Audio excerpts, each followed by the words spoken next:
Bangladesh film ইন্ডাস্ট্রিতে পথ চলাটা তো আমার শাকিব খান ওনার সাথেই সবসময় চেষ্টা করি যে ভালো গল্পের সিনেমায় কাজ করতে। আমাদের এই জুটির প্রতি দর্শকদের একটা আলাদা ভালো লাগা আছে, সেটা আমরা ফিল করি। এটাই আমার কাছে মনে হয় ঈদের বড় আনন্দ এখনকার সময়ে। অবশ্যই থাকে ভাইয়া, কারণ যতই আছে না যে আলহামদুলিল্লাহ অনেক বছর ধরেই তো দর্শকদেরকে ঈদের মতো একটি বড় উৎসবে আসলে সেভাবে সিনেমা উপহার দিতে পারছি। বাট যখনই সিনেমা মুক্তি পায়, সেটা যে সময়ই হোক, তখনই মনে হয় যে এবারই বোধহয় ফার্স্ট। প্রত্যাশার চাপ ঠিক বলবো না, কিন্তু প্রত্যাশা থাকে যেন দর্শকরা সিনেমা হলে গিয়ে সিনেমা দেখে। কারণ লিটারেলি আমি সবসময় চেষ্টা করি যে ভালো গল্পের সিনেমায় কাজ করতে। সিয়ামের সাথে আমার প্রথম কাজ ছিল টান, এবং টান সিনেমাটা দিয়ে আমাদের দর্শকরা যেভাবে গ্রহণ করেছে, সেটা দেশের বাইরে বিভিন্ন দেশ থেকে এবং বাংলাদেশ থেকে তো অবশ্যই। তো আমাদের এই জুটির প্রতি দর্শকদের একটা আলাদা ভালো লাগা আছে, সেটা আমরা ফিল করি। কারণ অনেক সময় দেখা যাচ্ছে না, অনেক শোতে বা প্রোগ্রামে গেলে সবাই এটা জিজ্ঞেস করে যে কবে আমরা নেক্সট প্রজেক্ট পাচ্ছি। আমি বরাবরই যেটা বলি যে একই রকম ক্যারেক্টারে আমি কখনো নিজেকে প্রেজেন্ট করতে চাই না। তো সেক্ষেত্রে জঙ্গলি তো অবশ্যই বুবলিকে সবাই আলাদাভাবেই আবিষ্কার করবে। বাংলাদেশ ফিল্ম ইন্ডাস্ট্রিতে পথ চলাটা তো আমার শাকিব খান ওনার সাথেই, কারণ ওনার সাথে আমার বেশ কয়েকটা প্রজেক্ট হয়েছে একসাথে। তখন যেমন শাকিব বুবলি জুটির একটা আলাদা ভালো লাগা ছিল বলেই বেশ কয়েকটা কাজ আমরা একসাথে করেছি।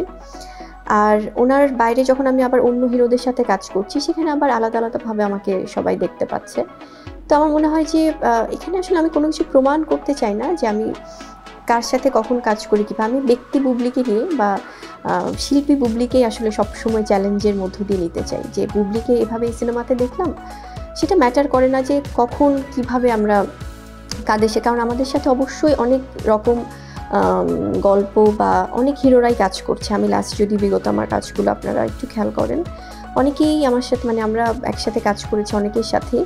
তো প্রত্যেকের সাথে আমাকে আলাদা আলাদাভাবেই আবিষ্কার করেছে। সো আমার মনে হয় যে দিন শেষে শিল্পী বুবলিকে কীভাবে দর্শকরা গ্রহণ করছে সেটা খুব ম্যাটার করে। অবশ্যই কো অ্যাক্টর ম্যাটার করে, ডেফিনেটলি, সেটা অস্বীকার করার উপায় নেই। তবে ভালোবাসছে তো দর্শকরা সবার সাথেই। ঈদের দিন লিটারেলি যেটা করা হয় যে যেহেতু সিনেমা মুক্তিও থাকে, আর তাছাড়া ঈদ মানেই তো বড় উৎসব, সেক্ষেত্রে পারিবারিক একটা সময় তো অবশ্যই থাকে, যেটাকে আমি খুব প্রাধান্য দিই। কারণ ঈদের দিন আমি খুব একটা ওই যে আছে না যে সিনেমা দেখা বা ওইটা করি না, আমি হয়তো একদিন দুদিন পর ট্রাই করি। ঈদের দিন পুরোটা সময়ই সবাই হয়তো শুভেচ্ছা জানায়, ফোন করে, যারা যারা সিনেমা দেখছে তারা জানায়। এছাড়া পারিবারিক বা আত্মীয় স্বজন সবার সাথে তো সুন্দর একটা সময় কাটানো হয়, রান্না বান্না করা হয়, এই তো।